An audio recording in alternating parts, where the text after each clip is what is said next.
Republican side will make an opening statement.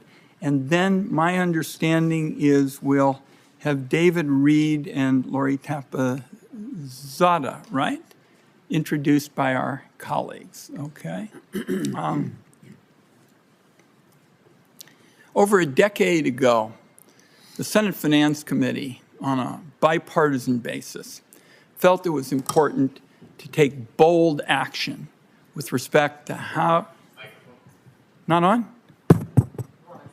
How's that? Can you hear back in there? No, sir. How about now? Mine's on. How's this? Great. There's a wonderful story from Gray Panther days. You know, somebody in the back, when I was talking to the seniors, said, "We can't hear anything you're saying, Ron." And a bunch of the Gray Panthers in the front said, "We can hear it all. Would you like to trade places?" So we're glad everybody's here. Committee will come to order. And here's what we're talking about today. A decade ago, the Finance Committee, under the leadership of the late chairman, Orrin Hatch, and I decided it was time to take some bold action with respect to helping families where there were challenges, might be alcohol or drugs or one thing or another. And there were only two choices back then.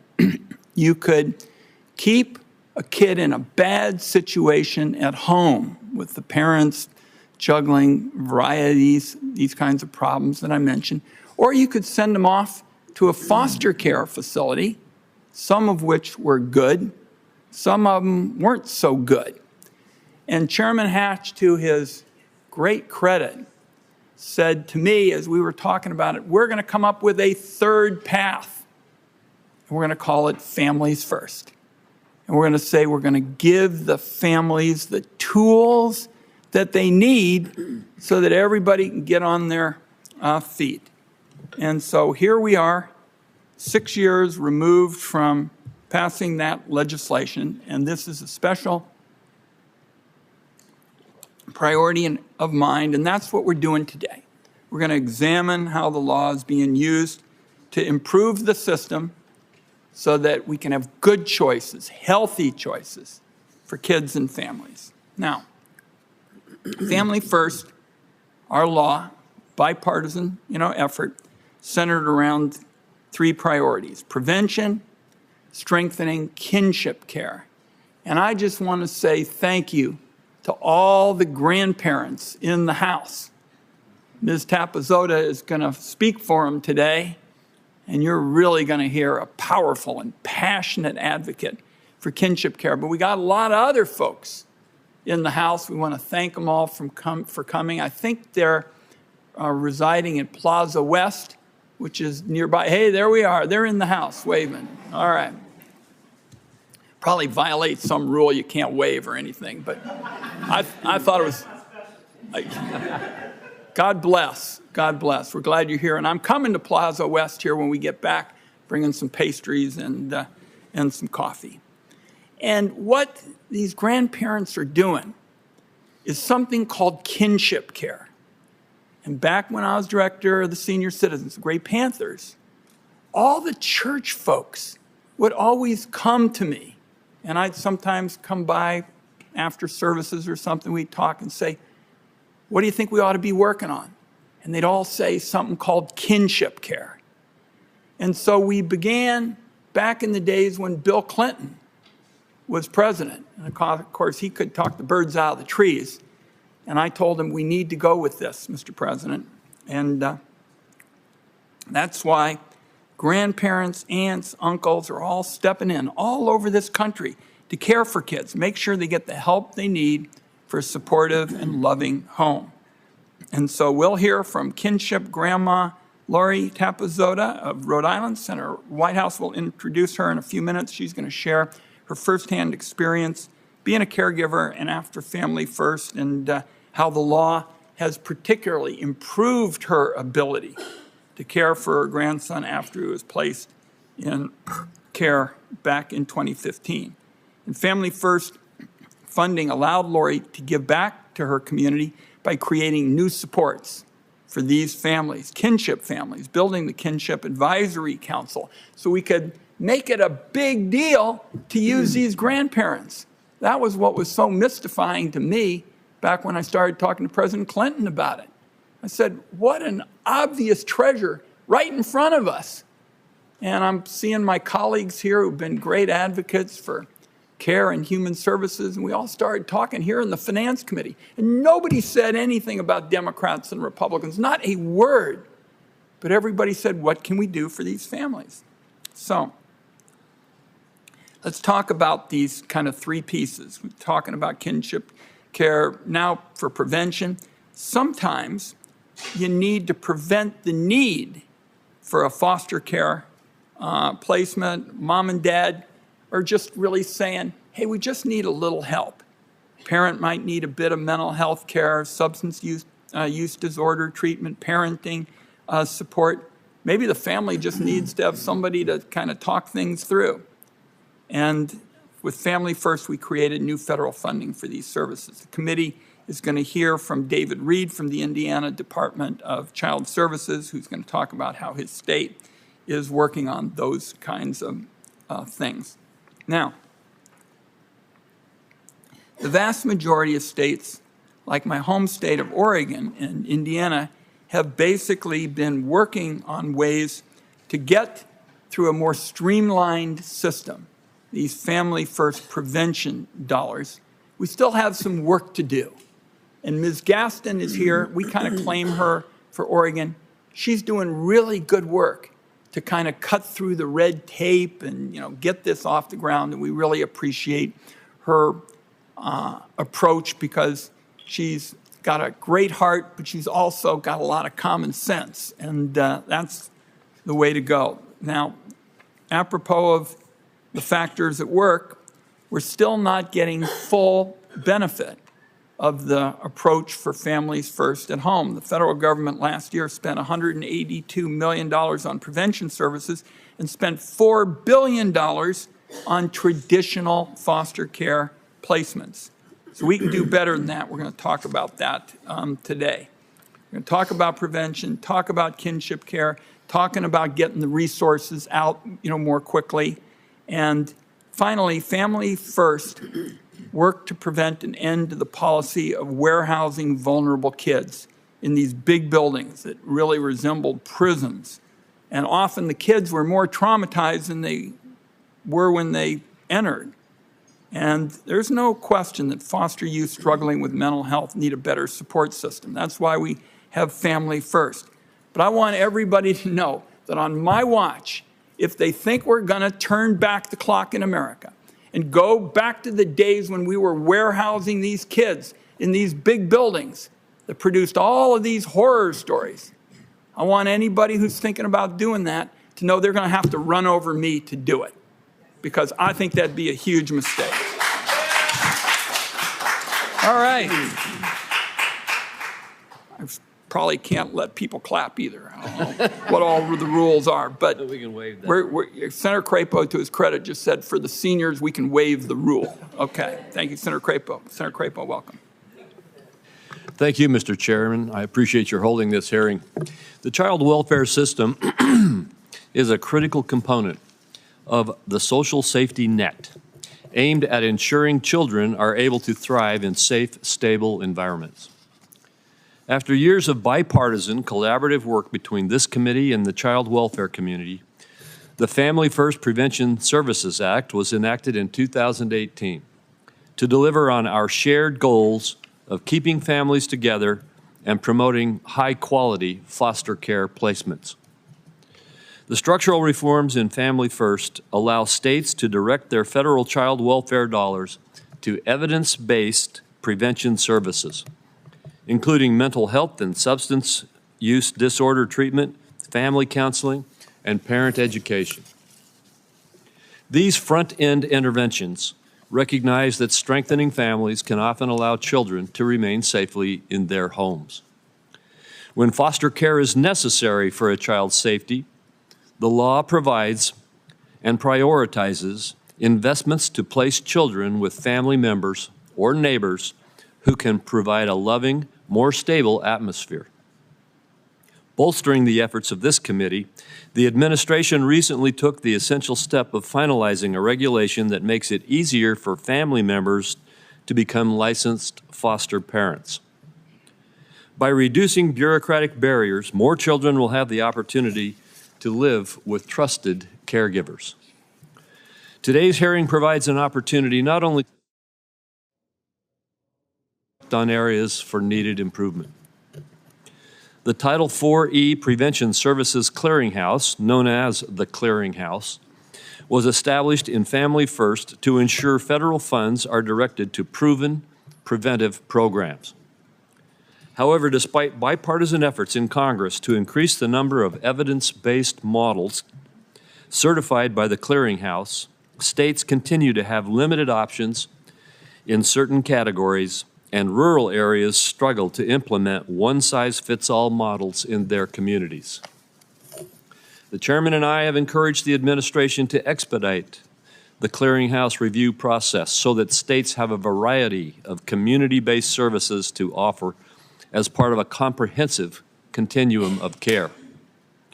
Unfortunately, some foster youth experience complex behavioral health needs that require placement in a setting that can provide them with more intensive services.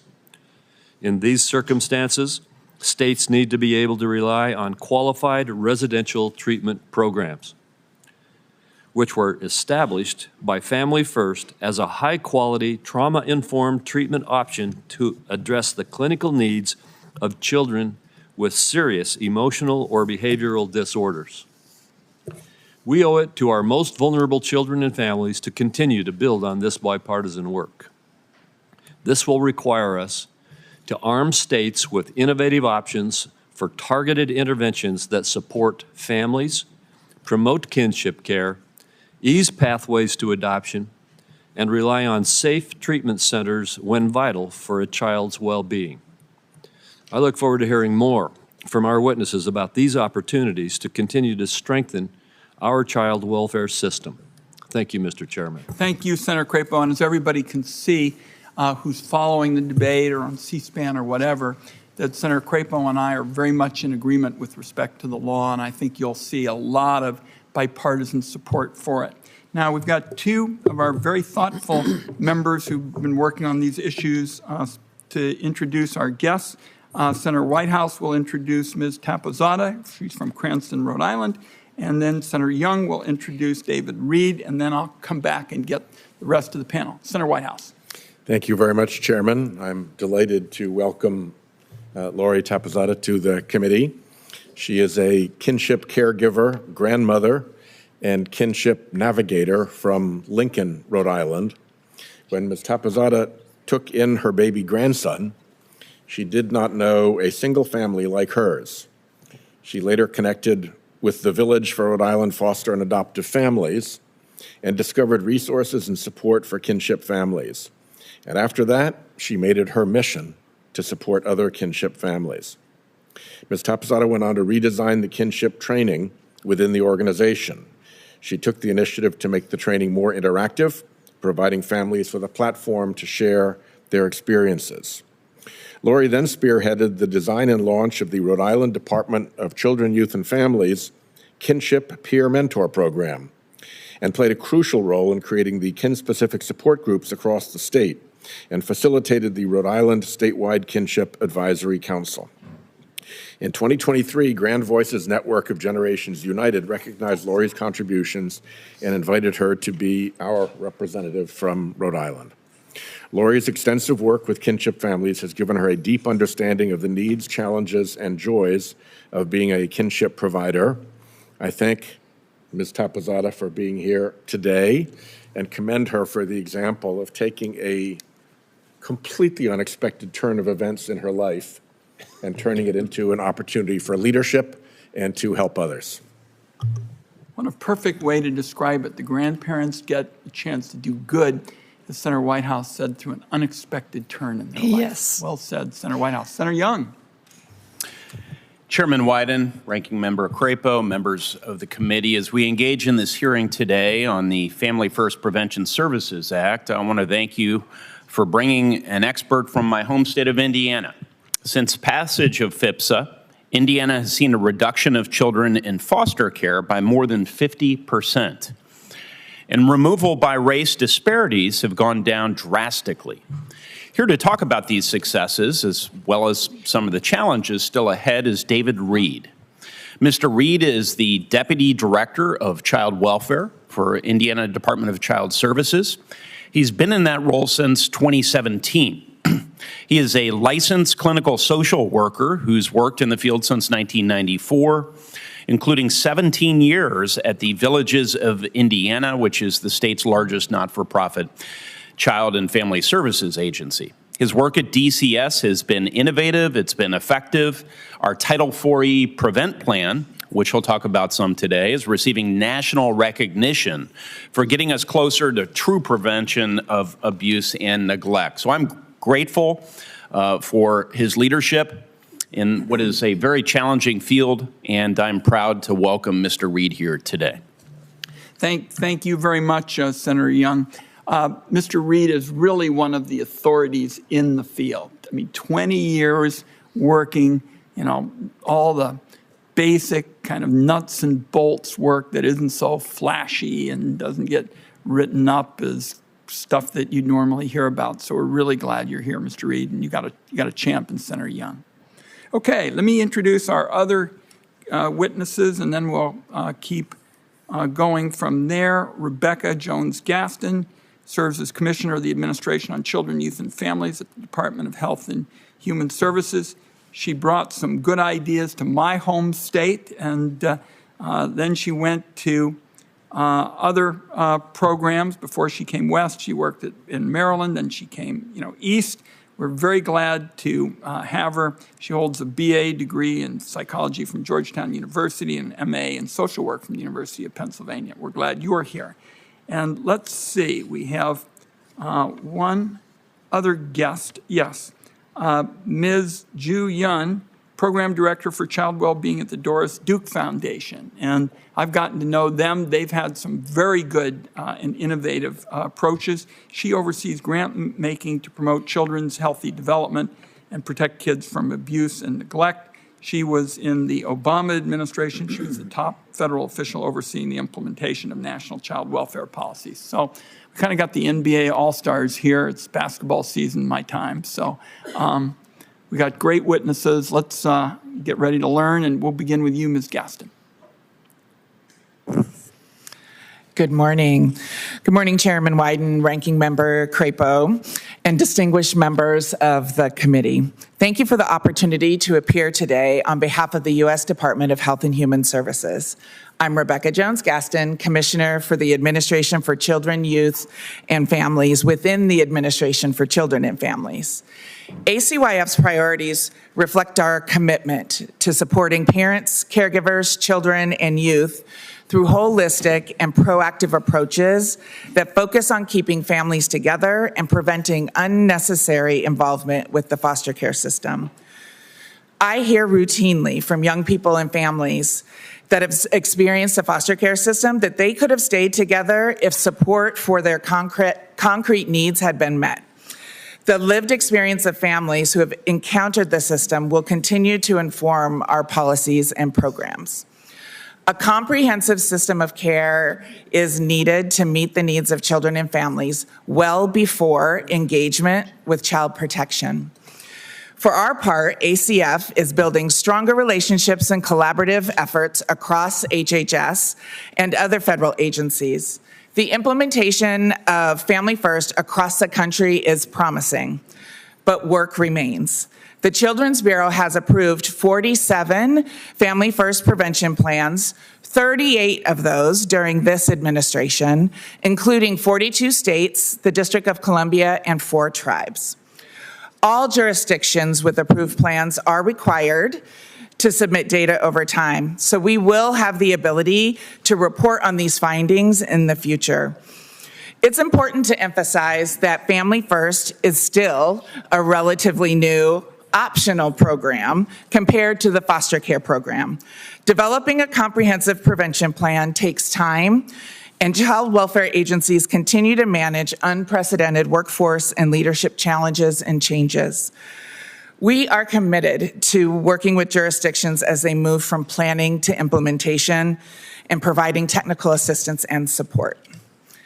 As of May 2024, the Title IV-E Prevention Services Clearinghouse, critical to the success of Family First implementation, has reviewed 177 programs and services, of which 85 were rated as promising, supported, or well supported. Collectively, approved state, territory, or tribal plans create pathways for child welfare agencies to support families and prevent the trauma of family separation. Implementation has revealed potential limitations of the law that impact some jurisdictions more than others, particularly tribes, such as some clearinghouse requirements. They prescribe methods of evaluation that are not commonly used to evaluate tribally specific interventions. ACF is doing what we can to expand the number of culturally responsive prevention programs in the clearinghouse and evidence-based practices in foster care and prevention programs. But notably, the FY 2024 $4 million reduction in the clearinghouse funds significantly reduces ACF's ability to support evidence and generating evidence and reviews. ACF is working to release the final revisions to the Handbook of Standards and Procedures, version 2.0, in the coming months. ACF looks forward to continued support from Congress, including this committee, and further investments to help ensure the clearinghouse is a transparent and trusted source of evidence. The President's FY 2025 proposed budget includes additional opportunities to further Family First, such as increasing funding and amending the Promoting Safe and Stable Families Act, increasing funding for the community-based child abuse prevention program, and increasing federal reimbursement rates for the Title IV-E Prevention Services Program and Title IV-E Kinship Navigator programs, and expanding flexibility for the use of prevention plan funding. I urge Congress to support these proposals to further realize the intent of and increase the impact of Family First. ACF is strengthening kinship care and family connections even when child welfare involvement cannot be entirely prevented. Recently, regulatory actions by the Biden-Harris administration will have a profound impact on child welfare systems in America by removing barriers to kinship care, increasing access for families to legal representation, and promoting fairness in the child welfare system. These rulemakings, along with Family First, represent the most substantial advances in the child welfare system in a generation. I look forward to continuing to work with Congress as part of our collective efforts to achieve our goal, our shared goal of preventing children from unnecessarily entering the foster care system, keeping families together, and working across systems to increase the safety, permanency, and well-being of all children and families. Thank you, and I'm happy to address questions. Thank you very much, Ms. Jones-Gaston. We'll have some questions for you in a little bit. Mr. Reed, welcome. Good morning, Chairman Wyden, Ranking Member Crapo, and members of the committee. My name is David Reed, and I'm the Deputy Director of Child Welfare Services for the state of Indiana. I want to first thank Chairman Wyden for the opportunity to speak about Indiana's experience in recent years. It's an honor to share what we've been working on. As I begin, I thought it would be helpful to review the history of foster care in Indiana prior to the passage of Family First. In late 2017, Indiana had over 17,000 children in out-of-home care. That represented the fourth most kids in foster care in the entire country, with only California, Florida, and Texas having more kids in care than Indiana. And each of those states has over 3 times our population.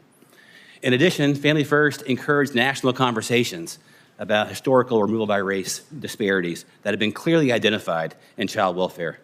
National statistics demonstrate, unfortunately, that Black and multiracial children are removed at higher rates than white children.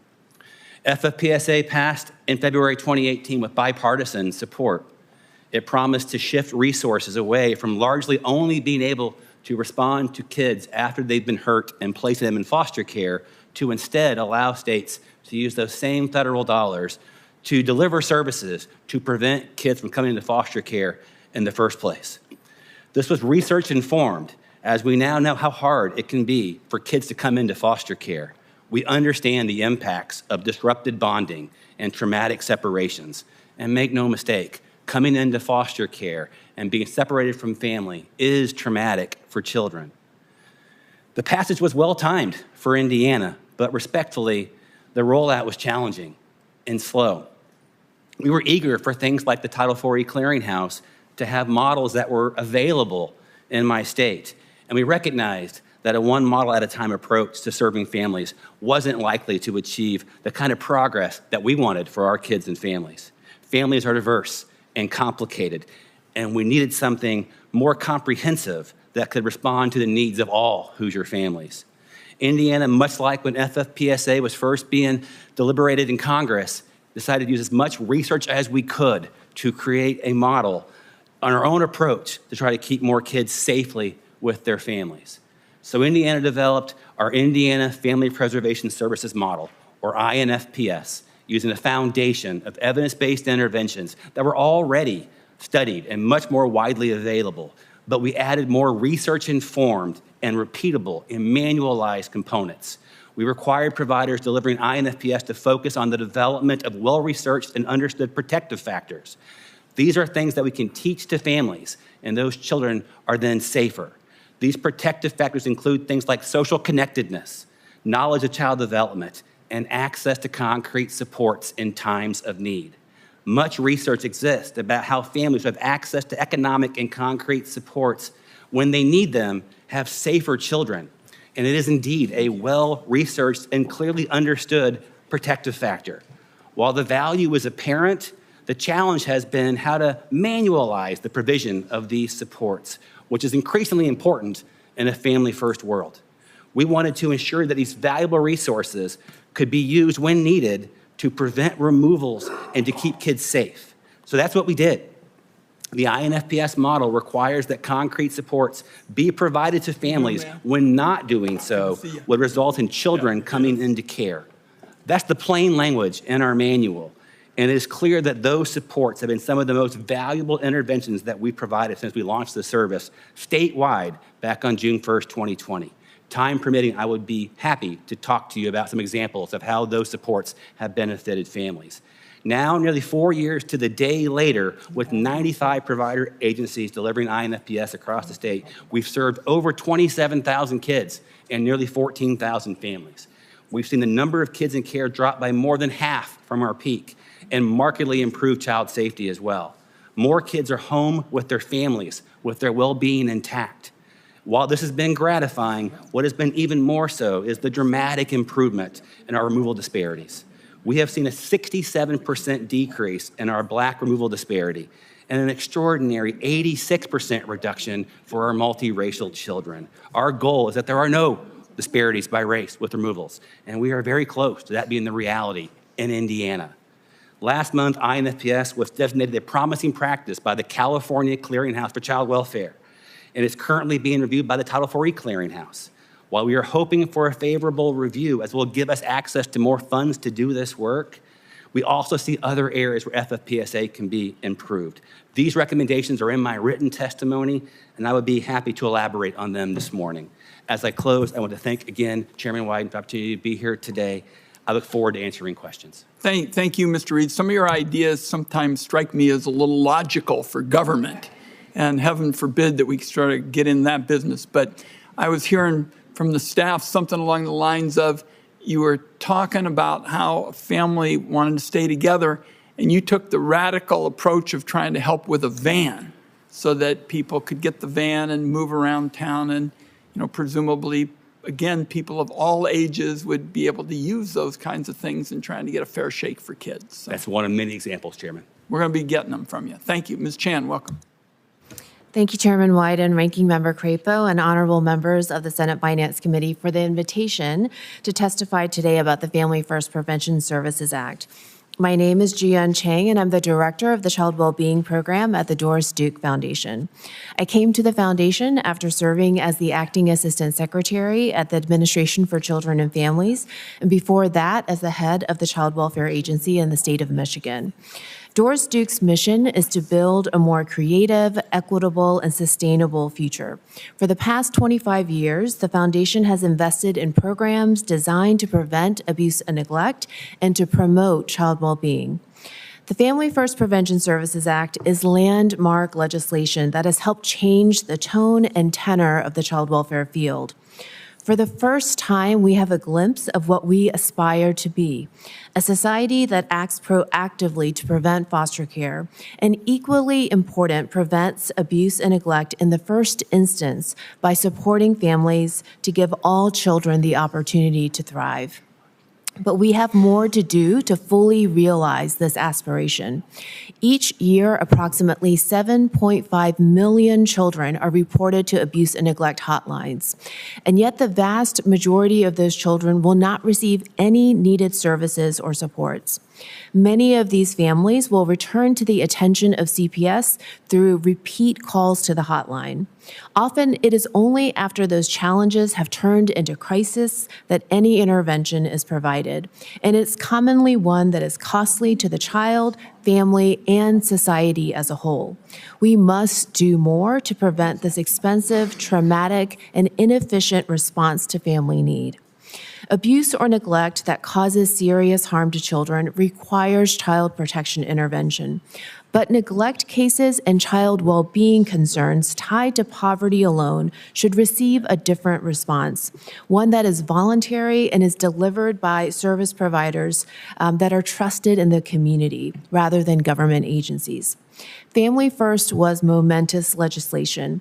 It addressed a long-standing concern that federal financing policy that only guaranteed funding for foster care had the unintended consequence of incentivizing foster care over more cost-effective prevention services. Your bold act to guarantee federal funds for prevention provides a unique transformational opportunity. There are important challenges in Family First implementation that we at Doris Duke are seeking to address through a new demonstration project called Opportunities for Prevention and Transformation, or Opt-in for Families. In 4 sites across the country, we hope to show that there is a more effective and scalable way to prevent abuse and neglect by responding at the first signal of need using a comprehensive array of community-based services and supports. Even as Doris Duke supports these 4 states to fill gaps in the short term, congressional action is needed to ensure that children and families benefit from your bold vision to promote prevention. We submit for your consideration the following 2 recommendations. 1, clarify who is eligible for Family First to include children and families who are at risk of child welfare involvement and ensure that services are delivered in a way that promotes program utilization. The current statute defines eligibility for a child who is a candidate for foster care as someone who is at imminent risk of foster care entry. The literal interpretation of this clause increases administrative burdens, creates stigma and fear, and as a result, reduces participation in the very services and programs that we know can be helpful. States should have the flexibility to identify risk at a population level based on data that shows who and where there is the greatest risk of foster care placement. 2, expand the scope of eligible services to include things that we know families need most.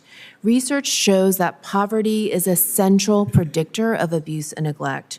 To realize the promise of Family First, it's essential to identify how $40 can enable states to supplement existing programs with material support that can directly address moments of acute stress in vulnerable households.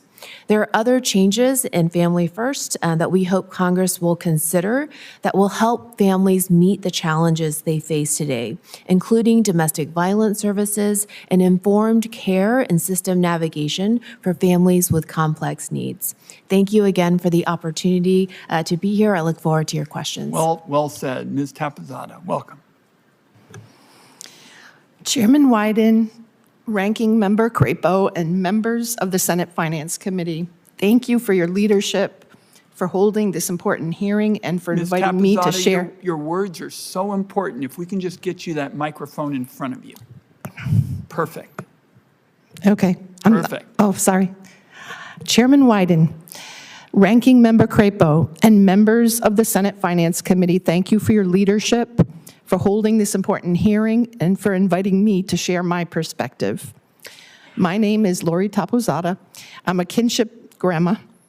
Today, I'm speaking to you with two hats. One is from my personal experience, and one is from working with hundreds of Kinship families in Rhode Island, including grandparents, other relatives, and those with an existing relationship with the child. I'm also a member of the Grand Voices Network of Generations United. I'm raising my 9-year-old grandson, EJ, who is the light and love of my life and the biggest blessing I have ever received. At the time that it all happened, I was not thinking that way. I was in the process of selling my home in Rhode Island and moving to Florida to start a new career in real estate, and life was finally going to be all about me. One day, my daughter asked if I could babysit my infant grandson while she went to the mall. Well, she did not come back, and Child Services placed my grandson in my care. It felt like a disaster that blew up all my plans for my golden years.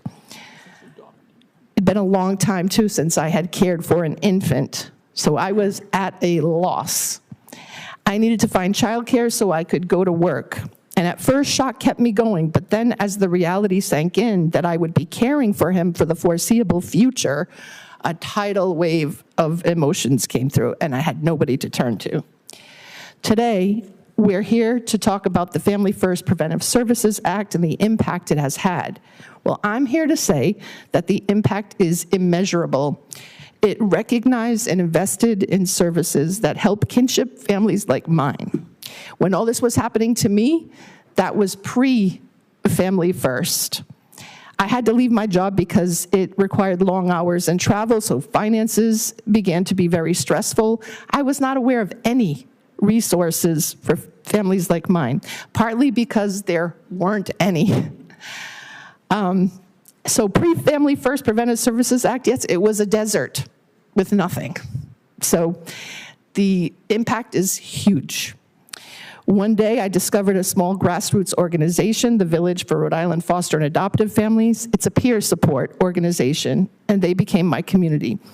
Having them changed my life, and once I had finally adopted my grandson, I wanted to help other families going through this. I did not want them to feel the fear, the grief, anger, resentment, isolation, and stress all by themselves. In 2019, when the Kinship Navigator funds came through, DCYF in Rhode Island hired me to build supports for kinship families involved with the department, so open to the department. With that money, we created a peer mentor Kinship Navigator program in which the navigators all have lived experience. We formed a statewide Kinship Advisory Council.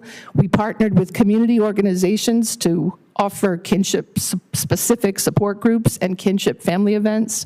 We developed training for staff that work directly with kinship families, helping them understand the whole kinship dynamic. While the supports for families involved with the department had come such a long way and did so much good, my concern for families not involved with the department was growing.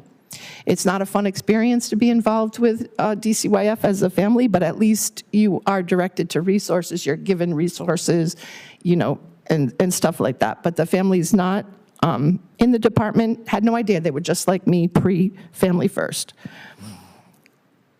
And the thing is, for every kinship family involved with the department, there's 18 families not involved with the child welfare department, the much bigger pool of families. In January, I left the department to begin outreach work with the Village for those kin families. The needs are significant, from financial to legal to mental health, to help their children get the services that they need. And the growing and heartbreaking problem of housing. We need stable, affordable housing for our kinship families. I recently had to work frantically with a grandmother in her 70s raising her 2 grandchildren, trying to keep them out of her car as a home. Family First has taken critical steps to help kinship families, but we have a long way to go. Are you aware that kinship caregivers not only keep children with family and reduce the trauma of being separated from their parents, but they also save this country approximately $4 billion each year? One huge roadblock to operating more Kinship Navigator programs are the stringent evaluation requirements from the Title IV Clearinghouse. Some requirements do not make sense for Kinship Navigators, which are different than other types of prevention programs. Furthermore, no state has been able to or will be able to meet the clearinghouse standards without using expert consultants, which adds a significant cost burden.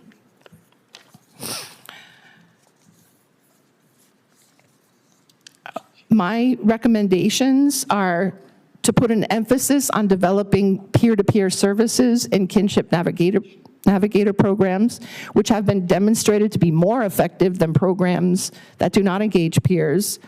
The second one is to review the Title IV Clearinghouse requirements for evaluation of Kinship Navigator programs and remove unnecessary barriers by redefining the methodologies to measure the effectiveness. Please continue annual funding for Kinship Navigator programs to help them operate and pay for evaluation, and include funding for concrete and material needs. Some of my colleagues have mentioned the importance of that.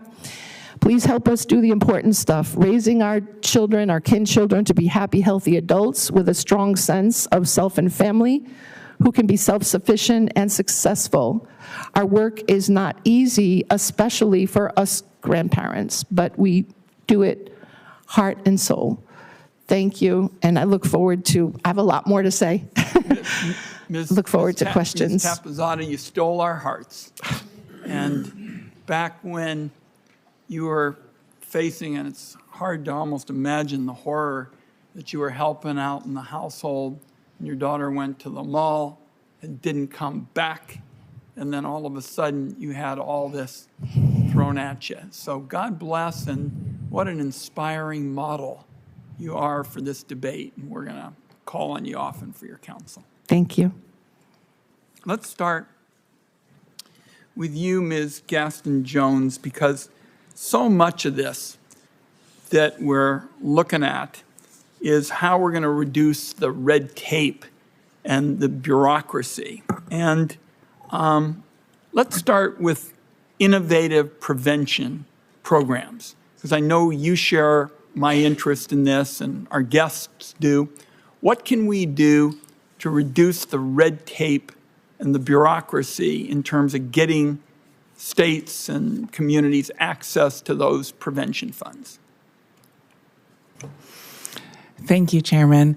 There are a couple of things that come to mind. One is the, as this wonderful kinship grandmother just stated, the requirements related to the evidence, the levels of evidence that are required for the clearinghouse to determine whether or not a intervention can come in and be approved as part of the prevention clearinghouse are very, very technically specific, and limit then some of the ability for interventions that may work, and there may be evidence, but that doesn't rise to the level of the requirements in the law.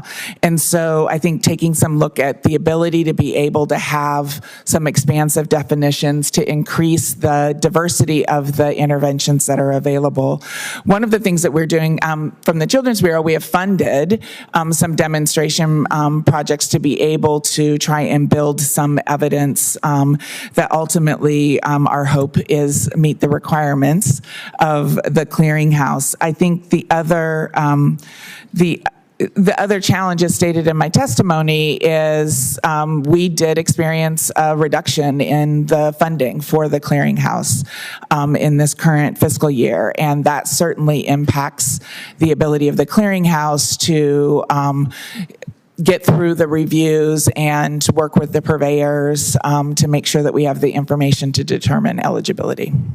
So about 6 months ago, Commissioner, Senator Crapo, and then our counterparts, our sister committee, the Ways and Means Committee, 6 months ago, we sent a letter to the department asking for information, essentially, on how we were going to be able to speed up the money that is efficiently spent and targeted to programs that would really work in a transparent and timely manner. We still have not gotten a response to that.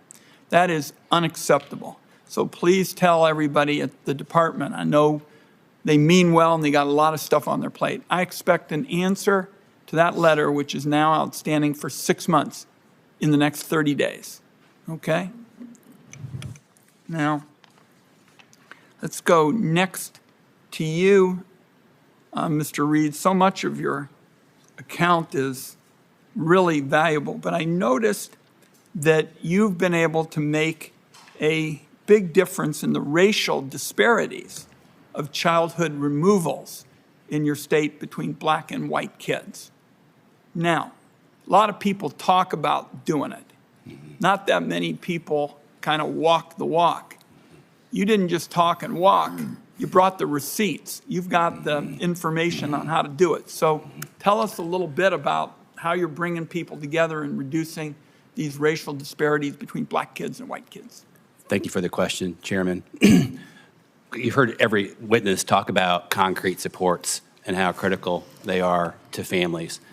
And we know clearly in research that families of color especially have the potential to benefit from access to concrete supports. We built that into our model, and very quickly we could see that families of color were especially benefiting, as was predicted by the research. I don't think we can overstate the value of those concrete supports for families. And as we know clearly in the data, it's families of color who are more likely to be in poverty. And many of the calls to the hotline, like Ms. Young was talking about, were related to poverty-related issues.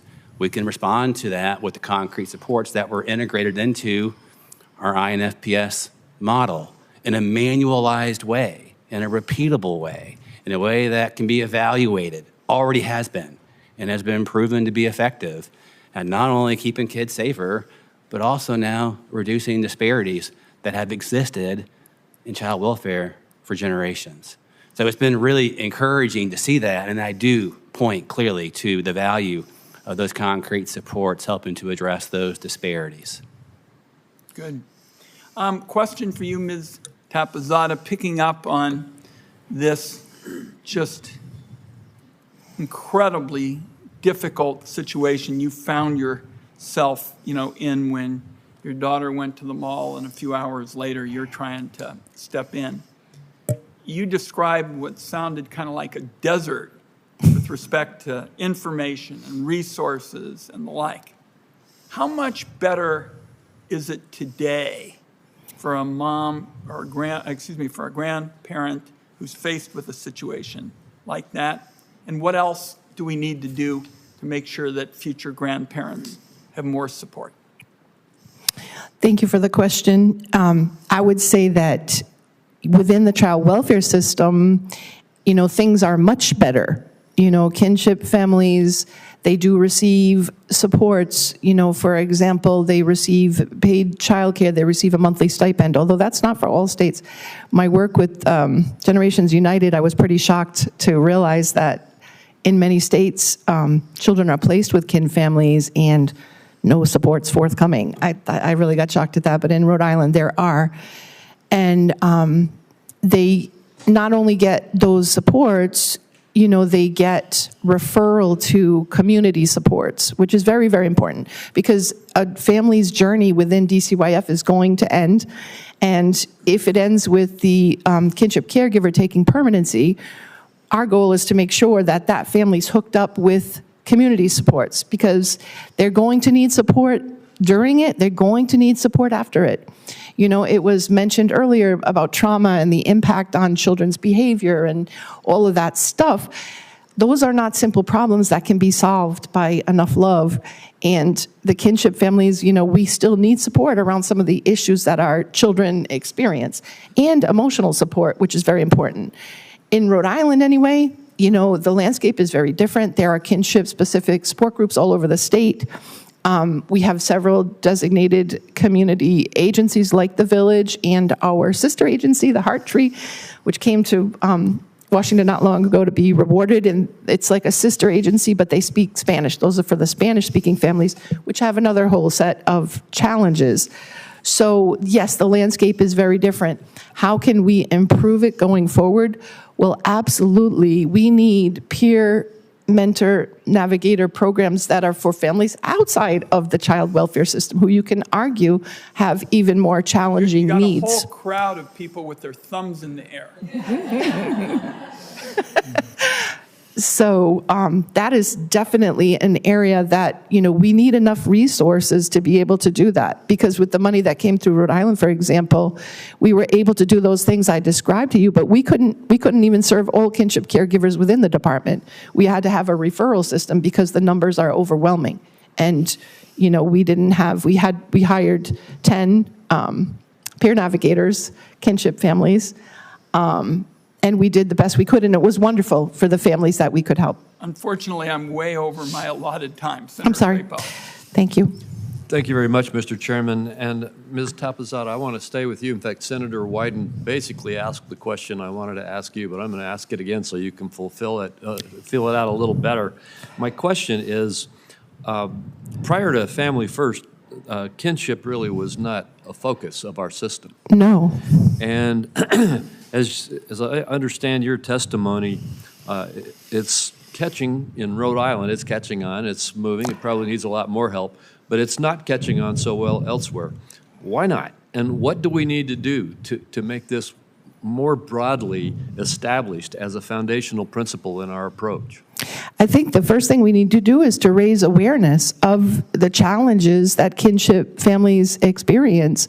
You know, I know that when I first started working with the department, there was kind of this general mentality that, oh, we're going to place the child with the grandparents, so they're all set. In my case, they would barely come visit me, you know, because they're like, oh, that child's with their grandparent, you know, they're all fine. Well, no, kinship families are not all fine. So I think we need to raise the awareness that these families need support and the kind of situation that they're actually experiencing.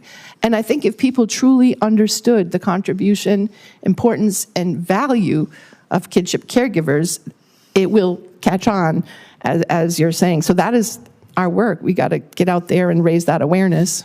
Well, thank you.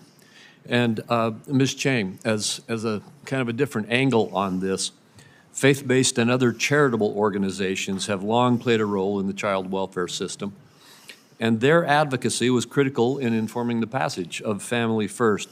How has the role of charitable organizations evolved since the passage of Family First?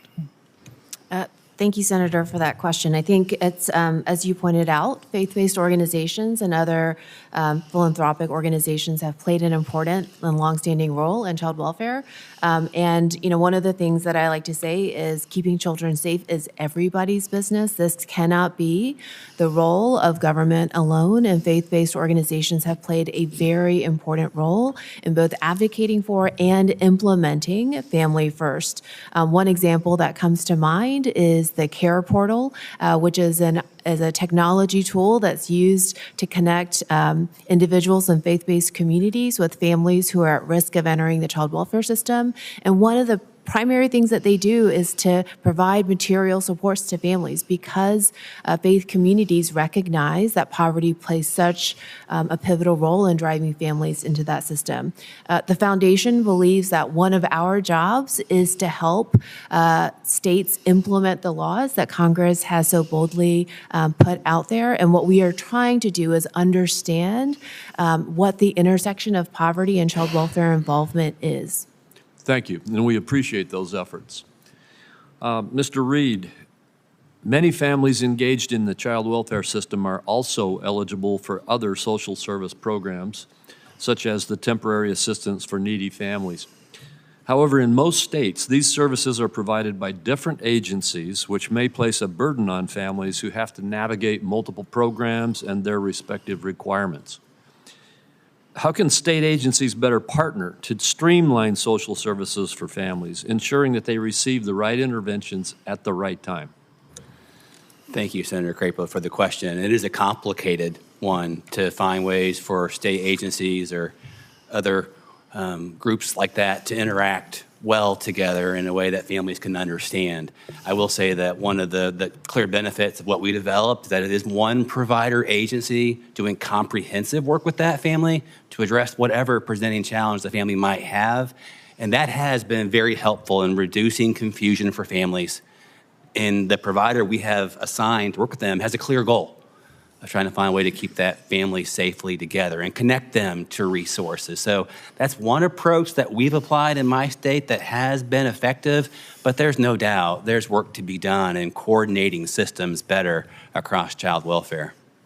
All right, thank you very much. And finally,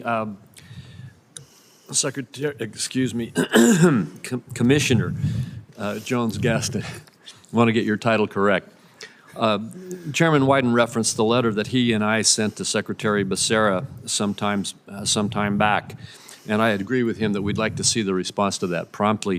One of the issues we raised in that letter was the question about the number of concerns about the number of programs that are approved and available for small and rural communities. We don't really have much time right now, but could you give a brief response to that and be sure that in the response to that letter that you deal with that question? Yes, thank you, Ranking Member Crapo. A couple of things. One is we've been working with the Clearinghouse and got lots of public comment, including the letter that both you and Senator Wyden sent, and look forward to releasing an updated handbook that addresses many of the comments and ideas that people had around how to create opportunities in the Clearinghouse. And so we'll look forward to both responding to the letter as well as sharing the updated handbook as well. I think the other opportunity really is in thinking about, rural communities, small communities are really important. And so we're looking for opportunities within our other funding mechanisms to provide supports, but also as we're thinking about the technical assistance that we're providing to jurisdictions as they're implementing Family First, of how are they thinking about those populations in both the intervention that's being selected, but also thinking about the network of resources available to be able to meet the needs of families and children regardless of where they live. Thank you. I think, Ms. Jones-Gaston, what we want to do is get an update, like you said, so that we really know what we're dealing with, and then we can start looking at these specific issues. Because I don't think this is a question of people meaning well. I think everybody means well. They got a lot on their plate. We get it. But 6 months, and we really need this because my sense is we're going to have a big, debate. I know when we got a chance to visit with the kin, leaders, there's going to be a big debate about this, and we're going to need, updated information. I just appreciate all your leadership. You are a great plus. You have my commitment that you will get a response. Wonderful. Thank you. Senator Cortez-Masto next. Thank you. And let me just say to the Chairman and Ranking Member, thank you so much for your support in the bipartisan work being done here. It is crucial. To the panel members, thank you. Thank you for your voice. Your advocacy matters. You're here. Everybody in the audience, it matters. Thank you for being here. I want to touch on and follow up what Ranking Member Crapo talked about in our rural communities, because in 2023, rural Elko County, which is in the northeastern part of Nevada, had only 5 general licensed foster homes spanning 17,000 square miles. With those beds frequently full, these kids were often sent more than 100 miles away, then to Winnemucca, Nevada. And then when those slots were full, Winnemucca reaches its capacity, The kids then are sent to Reno, which is another 300 miles away from Elko, another 430 miles. I mean, this is an issue for rural Nevada and frontier communities. And so, Ms. Gaston, Commissioner Gaston, let me start with you, because we had, in 2022, 450 kids in foster care. And because we only had 100 licensed foster homes, our incredible system of individuals working to address the needs of these kids are focused on where we place them, how do we look out for their best interests, let alone everything else we just talked about, applying for dollars, or providing prevention services. So I guess my question to you is, how is ACF addressing these challenges?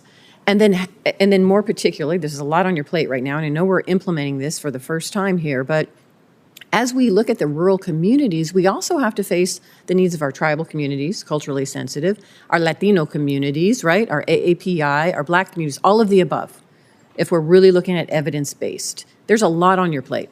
And so for my purposes, one, I want to offer assistance, but two, I would like to know more specifically how you look to address our rural and frontier communities in this space as well. Thank you, Senator Cortez Masto. And I appreciate the question. So as the former director in Oregon, I absolutely have an understanding of what you're talking about when you talk about frontier and the vastness of the geography and the smallness of the actual population, which includes then the challenges of actually being able to have service providers be able to do that. I think one of the things that we certainly learned during the pandemic was the ability to expand services virtually. And one of the things being considered in the updated version of the handbook is the ability to be able to have adaptations accepted as part of interventions that include virtual access to services.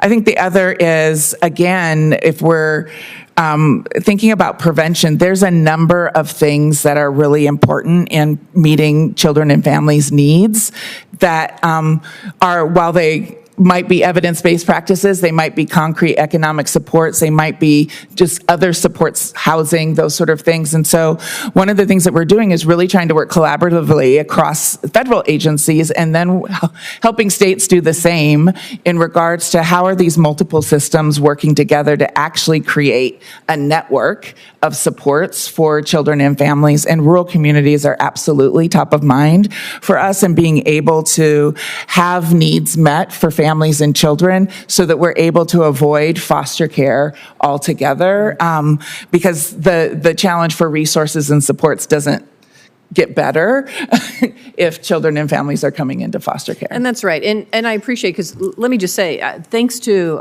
the Family First Act, over the last 5 years, Nevada has seen a 42% decline in licensed foster homes, dropping from 2,054 in 2018 to 1,182 in 2022.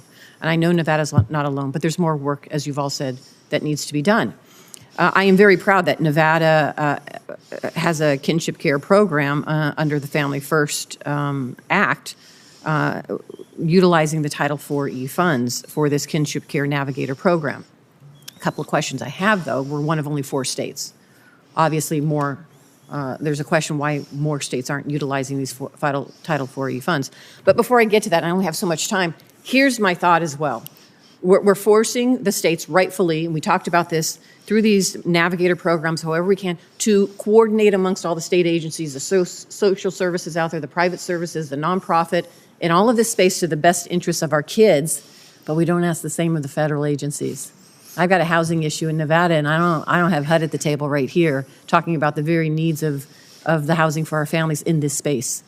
And so it does require us here in Congress to also work with our federal agencies to get them to come to the table. If there are barriers and a lack of ability to be able to reach out to HUD in your role, because there's a need for housing and affordable housing, I want to know about it.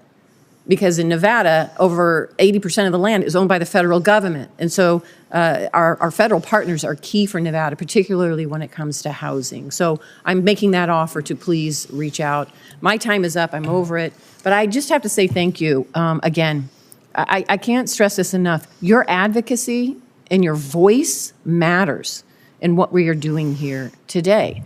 And the change would not happen without all of you coming forward and having the ability to really come and say, here's what we need. This is what's happening in our communities. And so I thank you very much. Thanks, my colleague, for her comments. That's one of the reasons we're pushing so hard. Bipartisan tax legislation that came from the House that got 357 votes, because we need that low-income housing. That bill would create hundreds of thousands of housing opportunities for low-income people. So big thanks for bringing it up. Senator Cardin, a longtime advocate for these families.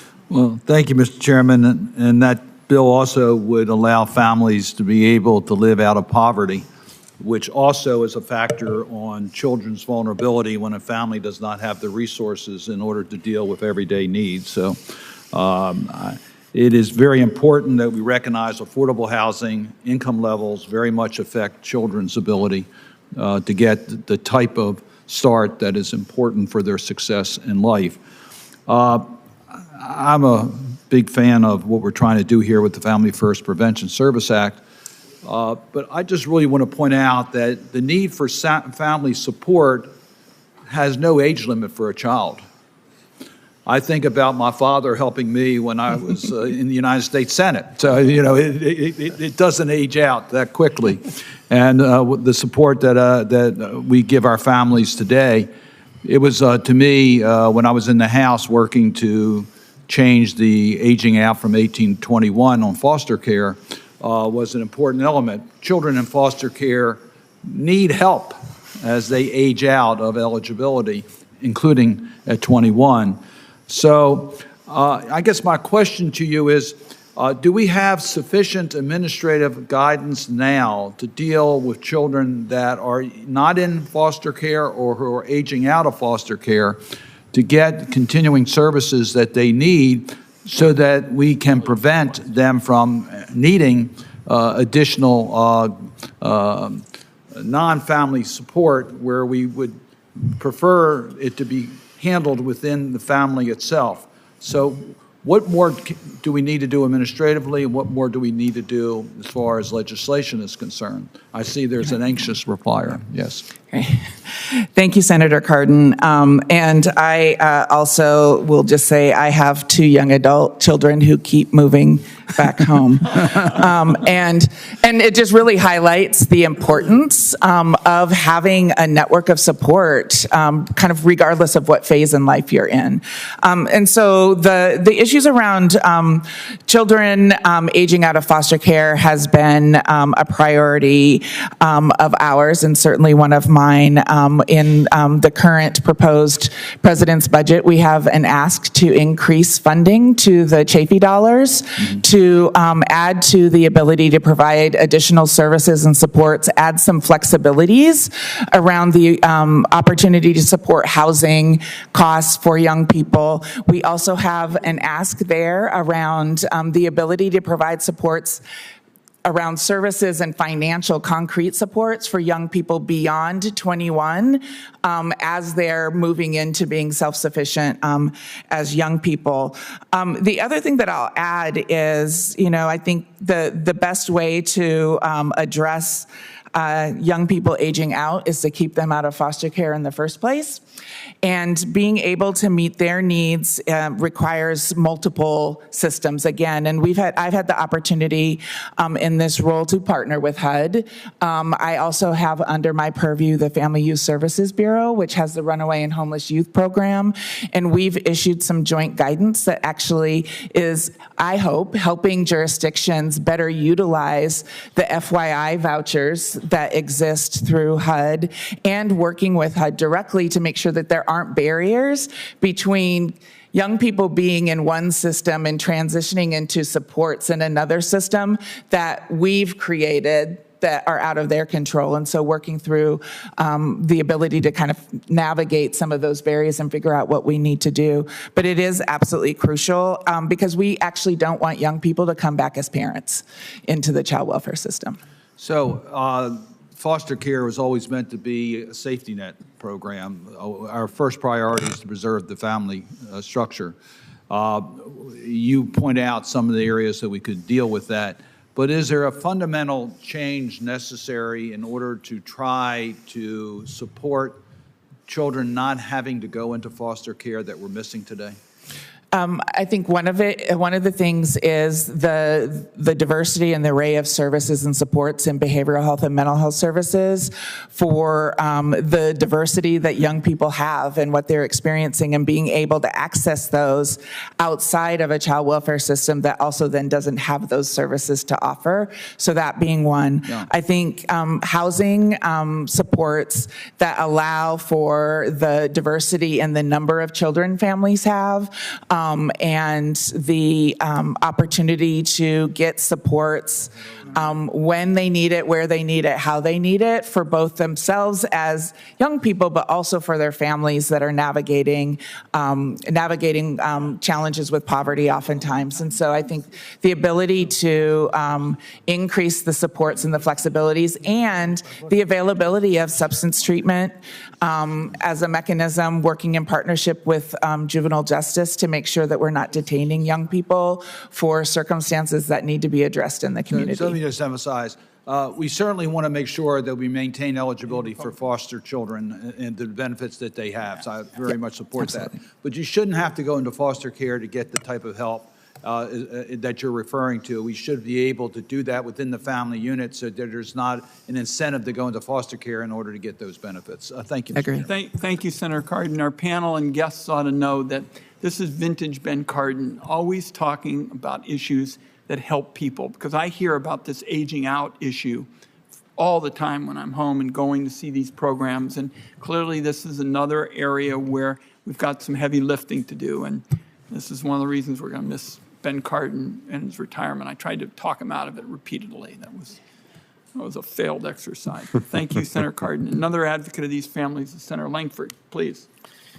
Thanks, Chairman. I'm disappointed as well that Senator Cardin is aging out of the Senate. Yeah. Because we could use him around here as well on that. And as both of you, that's a big issue in my state as well. And when I talk to foster care folks, that is one, if not the first, it's the second issue that comes up about how we can help more kids in the age out process.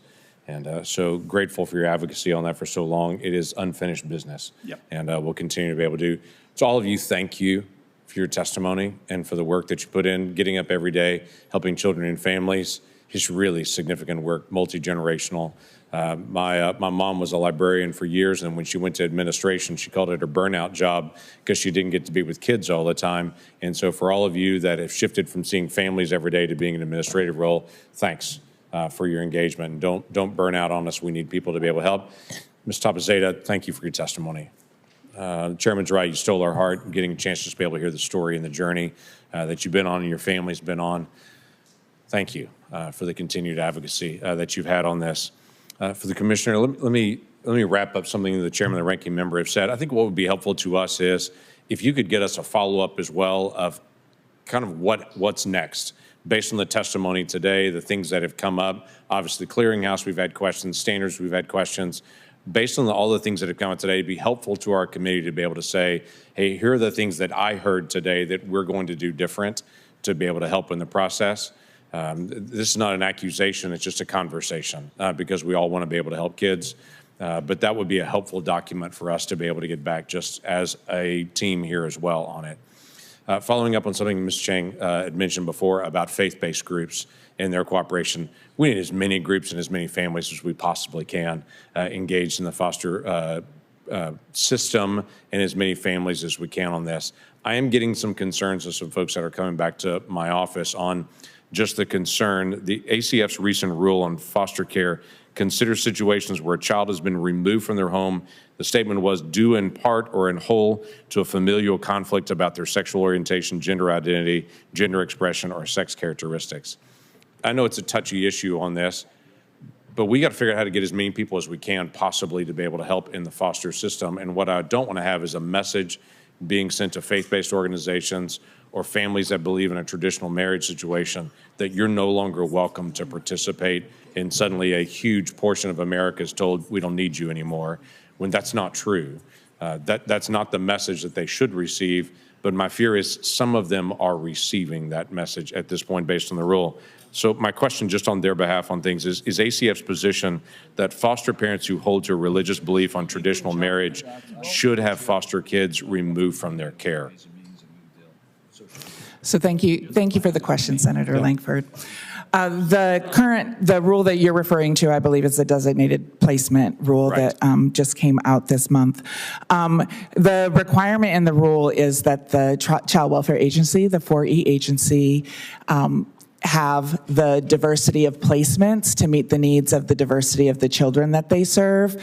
Faith-based organizations have been and will continue to be a big part of the service providers in partnership with child welfare agencies. So the requirement and the onus really falls to the state agencies to ensure that they are doing what they need to do to have diversity of placements to meet the variety of needs that children have. Okay. But for faith-based families, faith-based organizations, or non-faith, just to believe in traditional marriage on that, they're not excluded, precluded from being engaged in the system in any way? No. That's helpful to know. My home state in Oklahoma, our state legislature and the governor signed a law that prohibits irreversible gender transition procedures from being performed on children. Has nothing to do with adults on this. It's just for minors. Obviously, that's been a scientific debate that's happening globally. Actually, currently, as many countries in Europe have now, as a whole, as Europe said, hey, we're not going to do that anymore. America's still having that debate on the issue on children for irreversible transition procedures on this. The law's been upheld, the Oklahoma law has, by federal district court on that. Will this have an issue that conflicts with enforcement in Oklahoma, in my home state, for that new rule and how it's proposed? Is there any challenge that would be there between the state of Oklahoma and their law and between this new rule? So the rule is focused on having the placements to meet children's needs, and so it is about the foster placement and then the supports and services that children need. That in many ways enhances the position that we've had around individual children, the decisions being made around what their needs are and who can best meet those needs. That stands. The ability to meet those needs from a medical standpoint, that the rule does not address the medical issues that you're referring to. We rely on medical professionals and families to make decisions related to the children. This is really specifically focused on the foster care placement and the ability to meet the needs of kids. Let's just do a follow-up on that, and we can follow up, because obviously our state is going to continue to be able to help foster children. We've had a very active program to be able to do what we can, and thankfully, like other states, we've reduced our numbers on that. I'd love to be able to visit with you more about congregate care and so many other issues that we can get a chance to be able to talk about on it. But this is an area that our state has made a decision to say, hey, I know the nation hasn't decided this, but we as a state don't think this is the best for children in this, to do irreversible gender transition for children. Adults make their own decisions. Children, we don't want to have something that's irreversible to them when they're 13 years old. They can't make a decision on that's different in 19. We also want to make sure that we can stay engaged in the program as well. And so maybe you and I can follow up on this to make sure that our state and the new rule and the promulgation of the rules that will come out of it will line up. Thank you. Thank you, Senator Langford. Senator Warner. Thank you, Mr. Chairman. Appreciate you holding this hearing. Haven't been a governor. I have followed this issue very closely. I know, and I appreciate again the chairman and ranking member holding it on a federal level. One of the problems that I've been concerned about for some time and is the whole question of aging out of the system. And I've heard some heartbreaking stories on young people as they do age out. In Virginia, I was proud of the fact that we used the Families First Prevention Services Act to try to extend education and training vouchers up through at least age 26. I guess I'd start with, I got a lot of nods on this, so maybe we can go quickly down the line, but starting with you, Commissioner Gaston, what else can we do beyond, the Family First type initiatives to make sure that these young people, as they quote unquote age out, particularly in that 18 to 21-year-old phase, ideas, suggestions, and briefly, if I could get all the members of the panel to address it. So I'll go first. Thank you, Senator Warner. And as I stated earlier, we've got some proposals in the president's proposed budget that do suggest additional funding in the Chafee funding space and flexibilities that will help support young people from 18 to 21 and beyond in regards to that transition into adulthood. I think the number one thing is being able to also help children, young people, young adults get connected to people and that are important to them, that are going to stand by them no matter what comes their way, and continuing to find pathways to be able to do that is necessary so that they have a safety net for themselves as they are exiting our care. Amen. I'll jump in next, Senator. Thank you for the question. It's a population that we care deeply about, people that we've raised that are exiting foster care. And I will say we've come a long, long way, at least in Indiana. When I first started in my career, young people would turn 18 in foster care and go from court that day to the nearest homeless shelter or bridge with their trash bag full of clothes. We don't do that anymore, thanks to the resources that are available to extend foster care to age 21 and more Chafee supports that are in place. So that's the outcome for far fewer youth. But to your point, Commissioner, we should be still prioritizing family-based permanency. We want young people to have families, ideally their own, and we can do that whenever that's possible. But failing that, looking at adoption to ensure that young people have a place to go for the holidays, a place to go if their washing machine breaks down in their apartment. These are things that happen to young people as they're ending their adult lives. And getting able to go to college with ETV funds is great, but that's not a connection that our young people need. I want to make sure, because I want to get one more question in, but if So I think there are two things that we have to do. We have to make it clear that those young people are categorically eligible for prevention services. One of the most heartbreaking things that I saw as the director of the child welfare system in the state of Michigan was how many of the parents we were investigating had just aged out of our foster care system, to your point, Senator.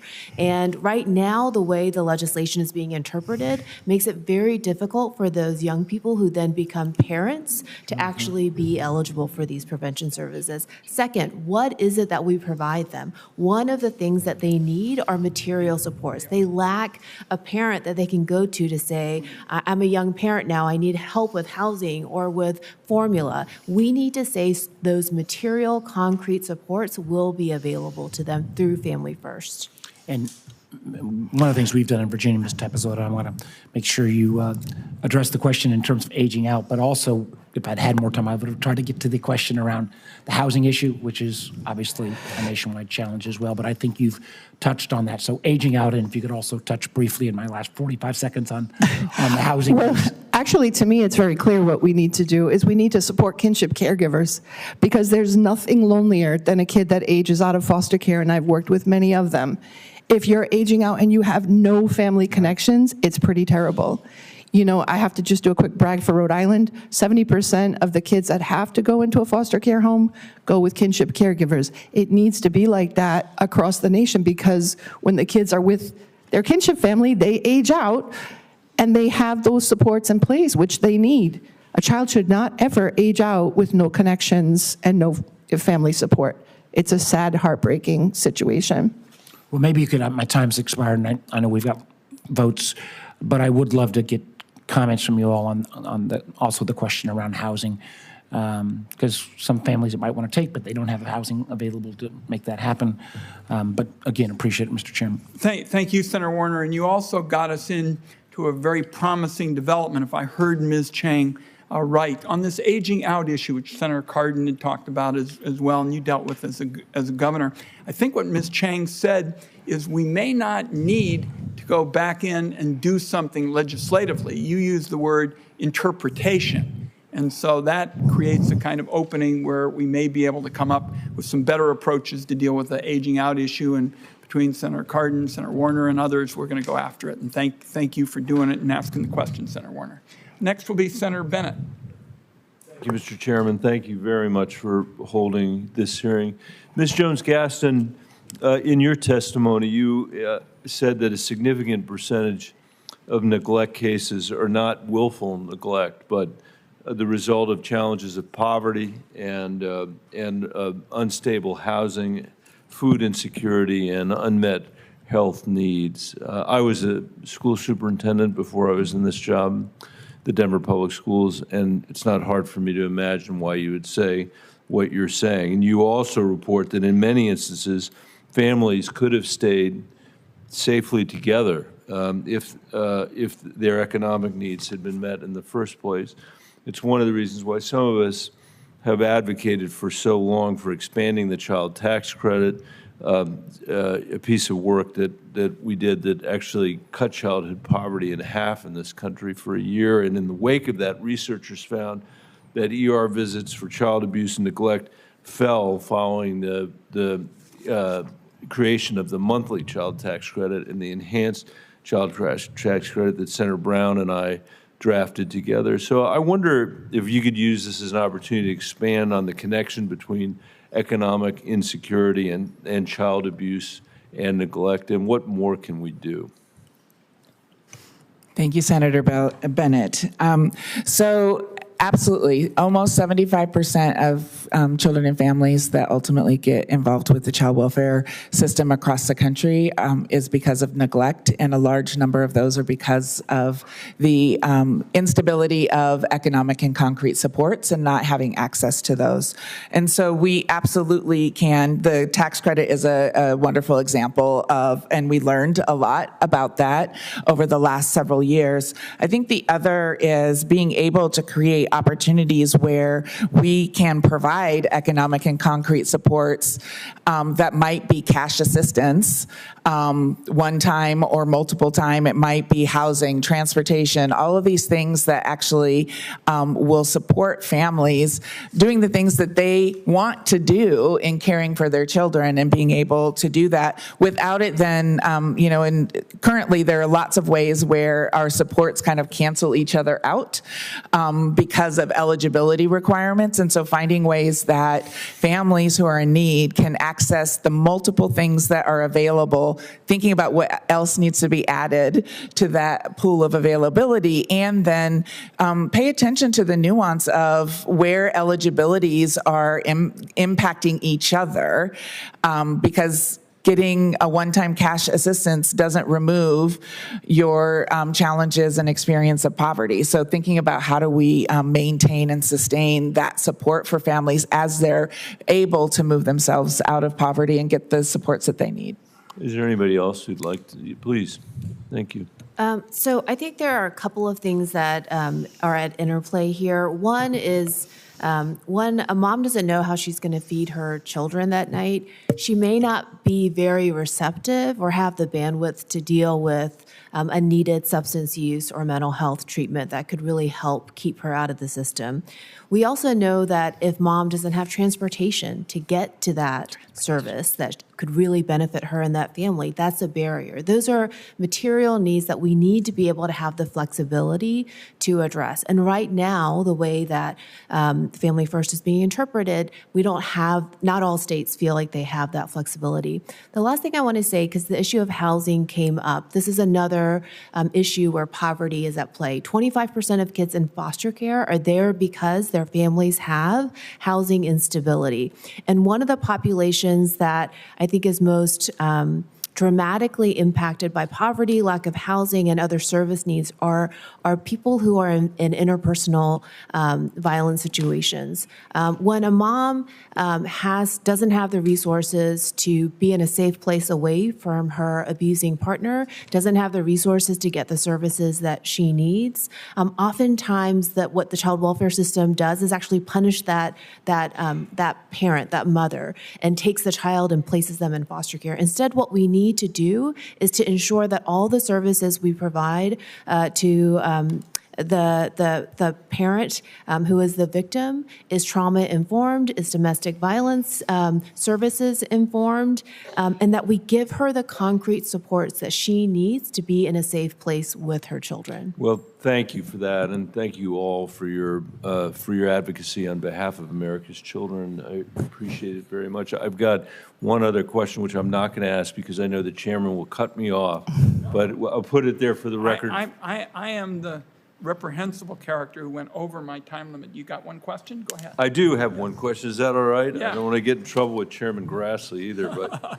this is a question that folks in Arapahoe County asked me to ask. You know, in Colorado, this is for David Reed. Mr. Reed, in Colorado, foster care placement is on the decline, yet referrals to child welfare for instances of neglect and abuse are on the rise. And as a result, more communities are investing in primary prevention programs. For example, Arapahoe County in Colorado has created its own countywide intervention program, a countywide intervention program to identify at-risk kids and provide their families with resources before neglect and abuse occurs. This program does not qualify for Family First funding under the law's current criteria. Instead, it relies on Title IV-B funding and state grants. Child welfare experts argue we need to increase funding to Title IV-B, make it mandatory, and tie it to inflation in order to meet the need for these prevention services. Mr. Reed, could you tell us more about how Title IV-B funding complements Family First and why we need to reauthorize and expand Title IV-B for folks like the people in Arapahoe County? And thank you, Mr. Chairman, for the extra minute. Thank my colleague. Senator Grassley is next. First of all, thanks to the chairman and the ranking. Pardon me, I'm sorry. I That's thought okay. you had yelled. Yes, okay. Thank you for the question, Senator, and I'll be very brief. I think 4B funding, the flexibility that is included is critical. If we can get more access to those dollars, we can get further upstream to keep families safe and together. So we can find ways to do that kind of supporting of families. That would be really critical, and again, strengthening the system that we have in place. And not only is it going to reduce trauma, it's a good investment too, because entering foster care is also extremely expensive from a public dollar standpoint. So that is a great place to look at investing. A question worth getting. Thank you. Senator Grassley. Yeah. Well, first of all, thanks to you, Mr. Chairman, and the ranking member for holding this hearing and doing it at a time when we want to emphasize foster care during what we call National Foster Care Month. The passage of this Family First Prevention Act was a transformative undertaking for child welfare system. We must continue discussing how to serve vulnerable children and families who are at risk of entering the child welfare system and finding permanency for children in foster care. Dealing with foster care over a long period of time, maybe 25 or 30 years, I found when you ask these kids that go from foster care to foster care home maybe 2 or 3 times a year, what they want permanency. They'd like to have a home and they'd like to have a mom and dad. So, Mr. Reed, the Family First law places an emphasis on placing children with family or fictive kin when possible and when removal from the home is necessary. However, there are sometimes challenges to identifying family and the kin that we want to put them with. Can you talk about how Indiana prioritizes placing children with families or fictive kin, what that process looks like, and if there's any challenges? Thank you, Senator Grassley, for the question. And it's a high priority in my state to utilize kinship providers whenever possible, like Ms. Tapizzato talked about. Kids experience less trauma when they are placed with someone who they know and with whom they have a relationship. And that's often the case with kinship providers. In my state, over half of our children upon removal go to a kinship placement. We must find ways to better support those placements so the children don't experience what you've described, which is multiple placement moves as they're growing up. It's really clear in research that placement stability is critical. In fact, the best predictor for how well a child overcomes trauma exposure is the response of their caregiver. We can't give kids multiple responding caregivers and expect them to heal. We need to support the caregivers where we place our children and give them the right resources so the kids can be maintained in their care so they can undertake that healing that's necessary.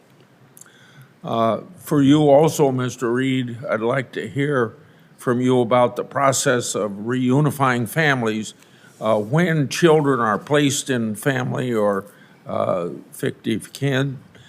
Can you share how Indiana remains in contact and provides support for children, the caregivers, and the immediate family for purposes of reunification? Thank you again, Senator, for the question. And we know in our research that if we place with kin, we're able to achieve permanency more often and more quickly in general for our children. They have better placement stability, improved safety, and higher likelihood of achieving permanency. So that's another reason why we should prioritize kinship placements for our youth. Kin can usually work together to help ensure that the needs of their child are met in a permanent way. So again, that's another reason why kinship support should really be invested in and utilized whenever possible. Okay.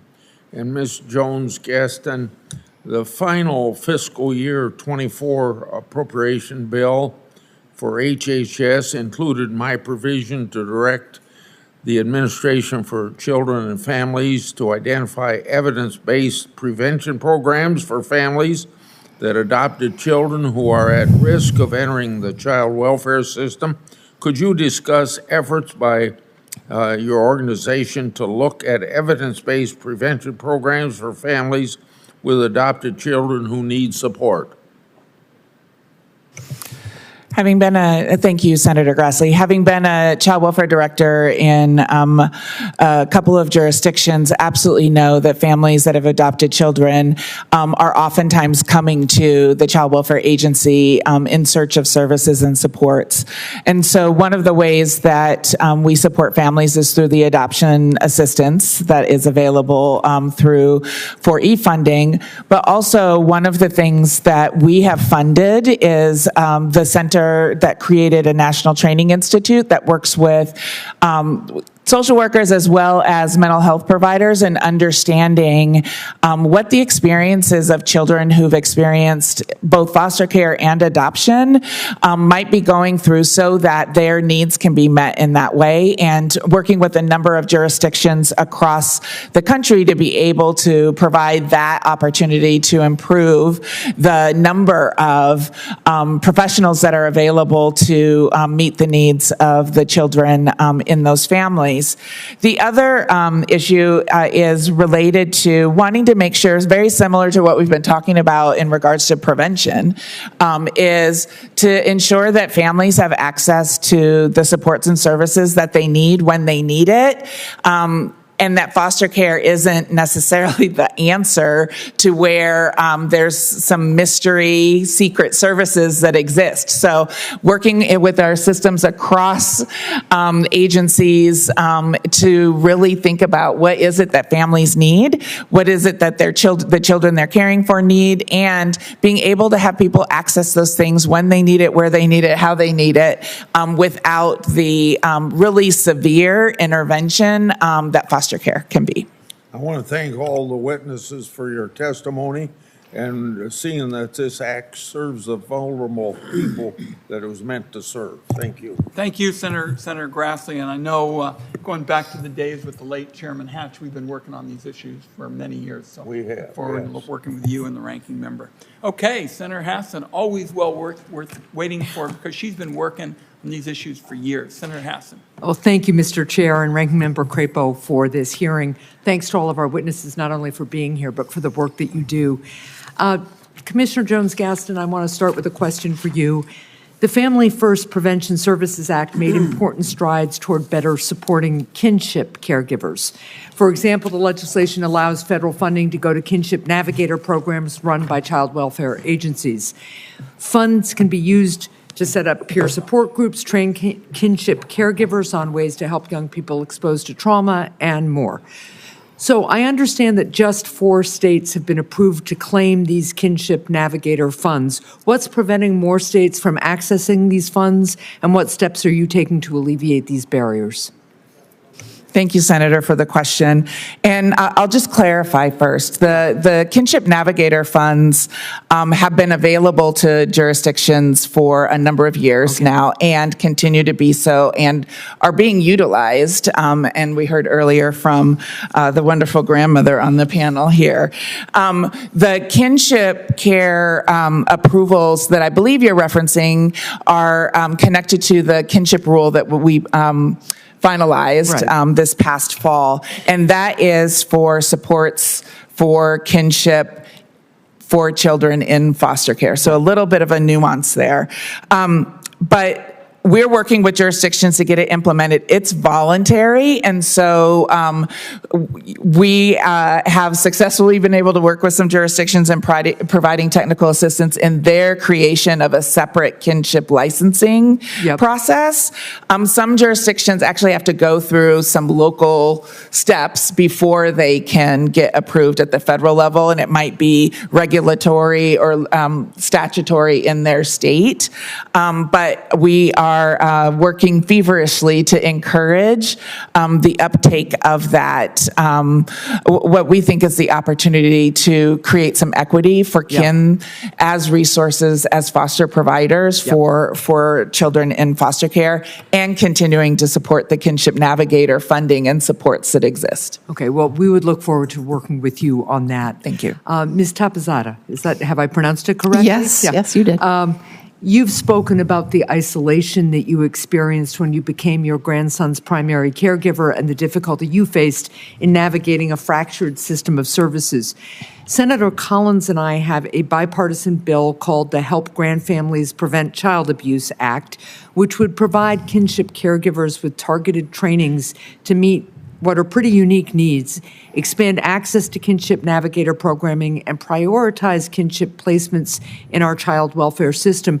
How would addressing the needs of kinship caregivers on the front end help improve long-term outcomes for children and families? Well, thank you for that question, and I vote yes. Actually, this is the main point. I really appreciate this question that I want everyone to understand. By supporting kinship families up front, you are helping to create the long-term outcomes that we need for our youth. Right. You guys have spent some time talking about kids aging out of care. Kids with kinship caregivers, first of all, the rate of permanency is increased.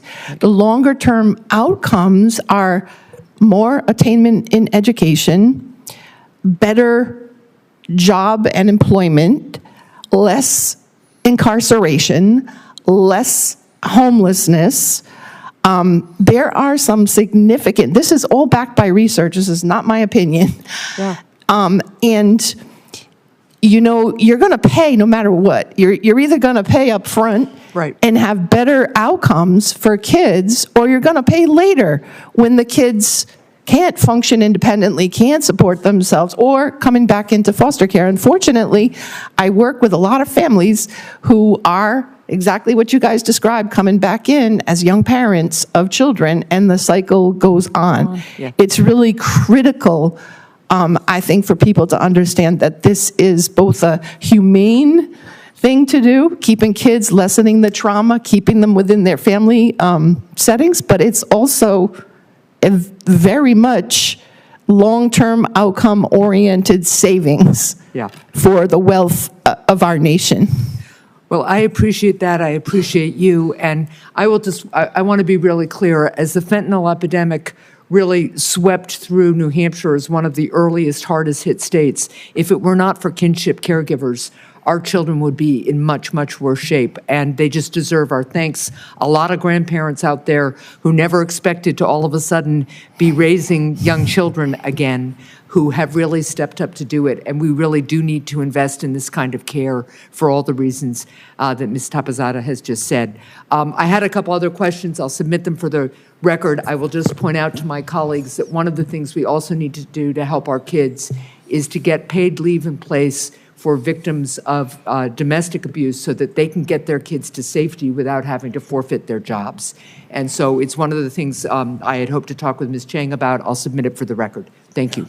Well said, Senator Hassan. And tomorrow's hearing will be on fentanyl. So we're going to be talking about the health aspects of of fentanyl tomorrow, obviously an important issue for our jurisdiction. I just want everybody to remember the bedrock principle that Senator Hassan talked about with respect to human services. In so many of these instances, you have a very stark choice. You can spend a little bit on the front end and avoid having to spend for years and years later to play catch-up ball and pick up the pieces. And this may be too logical for government, but thankfully Senator Hassan has reminded us of it, and I thank her for it. Okay. Senator Barrasso. Thanks so much, Mr. Chairman. Thank you for being here today. As you just mentioned, the bedrock principles behind the human services and how important. What we're finding in rural communities is sometimes it's harder to access some of these and comply with some of the regulations that are well-intentioned, but just make it more difficult. And I'll point out in terms of Wyoming, the law was well-intended, difficult for programs to set up the evidence-based evaluation model. And this is for you, Commissioner Gaston. So to address the issue, the Kinship Caregiver Program in Wyoming had to actually then go ahead and partner with another state to increase its sample size just to be able to comply with the rules.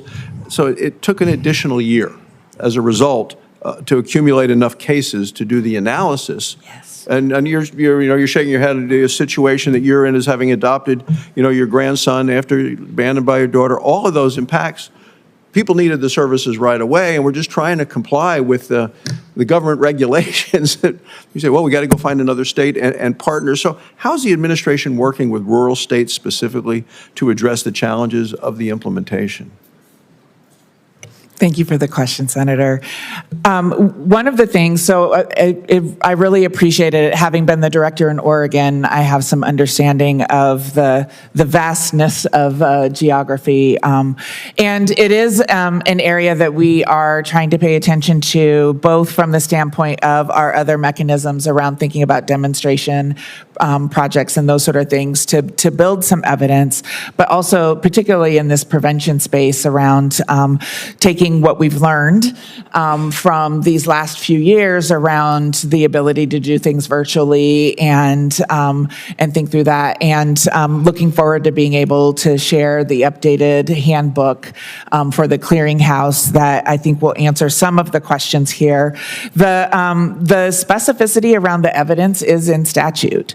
And so we are looking for ways to as expansively interpret what is in the statute to increase our ability to have more and more programs entered into the clearinghouse, but there is some very specific language in statutory. So let me get to some specific concerns that I've heard about regarding the clearinghouse. It's tasked with rating programs and services to be reimbursed through the Family First Prevention Services Act. Biggest concern is how long it takes to review and the review and the rating program. The administration, I think, has to address some of these long delays. And so how are you working to make the process more efficient and more timely? So I have the pleasure of working really closely with the team that is doing the reviews and the work that's being done, and looking for ways that we can continue to find opportunities to cut down on the amount of time that it takes to do the reviews. The reviews are very comprehensive, and we currently, with the definitions that exist, aren't able to just adopt other clearinghouses' ratings and bring those programs into the prevention clearinghouse. So working with purveyors and organizations to make sure that they're understanding what the requirements are. We, unfortunately, and I shared this in my earlier testimony, in this current budget, did experience a $4 million reduction in the funds for the clearinghouse. Mm-hmm. And that certainly will have an impact on just the expansiveness and what we're able to do. Because sometimes you talk about some of the cuts, but there's some redundancies in some of these things where you have different agencies all trying to do the same thing, and perhaps we could make some savings of time and resources. I think it's especially true when laws like the Family First Prevention Services Act have requirements with multiple federal agencies involved. And Mr. Reed, I see you're nodding your head. Ms. Chang as well all across the board. You require prior authorization for residential stays. Once admitted, the youth have to continue to receive authorizations for their care. This is already required by Medicaid. So, how are the Centers for Medicaid and Medicare Services and the administration for the children and families ensuring that your requirements aren't duplicative? And do you have some plan on how we can respond to the concerns like this in a timely manner? Thank you for that question. We are working closely with our CMS partners around opportunities where we can create some clarity to processes. The challenge exists in the different funding streams and looking for opportunities to be able to provide examples on how jurisdictions and agencies can navigate that, and also providing technical assistance so that as jurisdictions are wrestling with those issues, that they've got some support in figuring it out. Well, thank you, and thank you to the witnesses. Thank you, Mr. Chairman. And we're just talking about some of these burdensome and time-consuming processes that just make it a lot harder for people to get the services that they so truly need and desperately need. Senator Barrasso, before you take off, these are very important points that you're talking about, and we've had some discussion about it already. One development that I am hopeful on in terms of what we've achieved this morning, about 6 months ago, a long time ago, Senator Crapo and I, with our House counterparts, sent some questions to the HHS administrators asking specifically what was being done to simplify the prevention programs and the red tape. I'm hearing about it in my state. All the members are as well. We've been told now from Ms. Jones-Gaston she's going to help us get a response within the next 30 days. So you and I and Senator Crapo and all our colleagues who have big expanses of rural area, we'll share that around and go to work. It's distressing that had to go out 6 months ago, and now we can get some help to finally get an answer from one of the branches of the federal government that are funded and come to this committee. Senator Grassley asked us once many years ago about somehow it takes a hearing and it takes a letter, but we'll take it any way we can get the reform. So Thank you, Mr. Chairman. Thank you. We're going to be awaiting Senator Whitehouse, who brought us the wonderful Ms. Tapazada. And just one question for you, Mr. Reed. I'm not filibustering or kind of stalling. I think Senator Whitehouse has some important points to make, but you gave some examples that you talked about, and I asked about this van, which kind of struck me as a kind of classic case of it being literally and figuratively right in front of government. In other words, there was this program, they had this van, and the van allowed them to do some things in the preventive area, I assume take people to events and things like that, all of which is really just, common sense and kind of creating, opportunities to bring people together. But take us through some of your other examples. Thank you, Senator Wyden, Chairman Wyden, for the question and a chance to elaborate more on how the concrete supports that were built into our model have not only helped prevent kids from entering foster care, but have also been really good investments. The example that you're referencing, a single mom, a single working mom, but living in poverty, had 7 children, young children, and she couldn't take all 7 children to school and or daycare at the same time. So she was doing it in shifts. And so some of her kids were home alone while she was taking the other children to school and or daycare. Well, that's neglect by the letter of the law. So we were called. We brought in INFPS, and the provider delivering the services used the concrete supports that were integrated into the reimbursement structure to literally buy this mom a van. And that solved the problem. Mom could now transport all 7 of her children to school and or daycare at the same time. And that $3,000 used van prevented 7 children from likely coming into foster care. And the likelihood that we would have found a foster home to accommodate 7 children is needle haystack kind of stuff. It would have been next to impossible. So it would have not only caused a traumatic separation from the mother, but also for the siblings as well, who would have most likely not been placed together.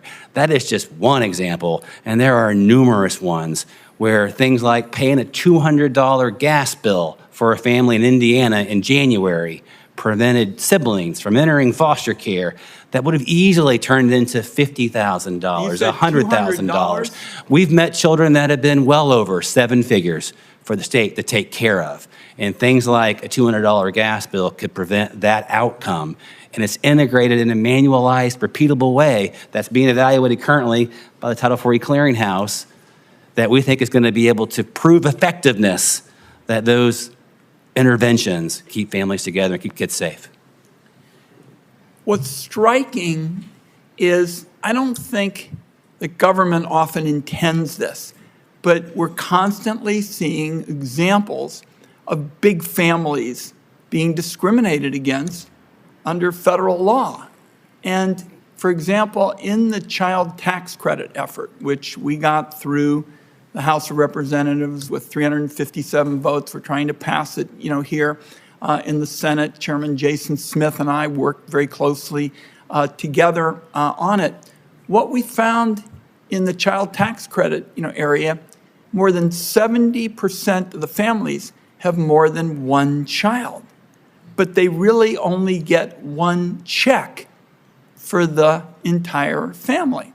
Now, I went to school on a basketball scholarship, dreaming of playing in the NBA. Ridiculous idea. But what I do know is when a family has to buy sneakers for kids, you can't get 3 or 4 kids into one pair of sneakers, but they get one check. So you gave us, Mr. Reed, another example of how a lot of these policies just don't ignore the realities of the families.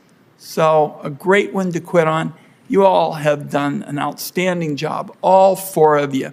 And, so much of government sometimes seems like word salad, a bunch of processes and all kinds of lingo and acronyms and the like. And at the end, you just slap yourself on the forehead and say, what does this mean for people, who are really trying to get ahead? That's what America's all about, is giving everybody a shot at getting ahead. And you've really helped the cause today. So we got a couple of processes, and then I'll thank you guys formally. Members are going to have 7 days to submit questions for the record for the witnesses. That means May 29th by close of business. And I just say to all of you, we're going to be calling on you often, because today was really a kickoff of a big debate on these issues. And as I said, I'm not going to let anybody on my watch turn back the clock. And what we're going to be doing is picking up on your suggestions to move forward rather than turn back the clock. So thank you for a very, very constructive morning. This is what public service is supposed to be all about. Godspeed. And with that, the Finance Committee is adjourned.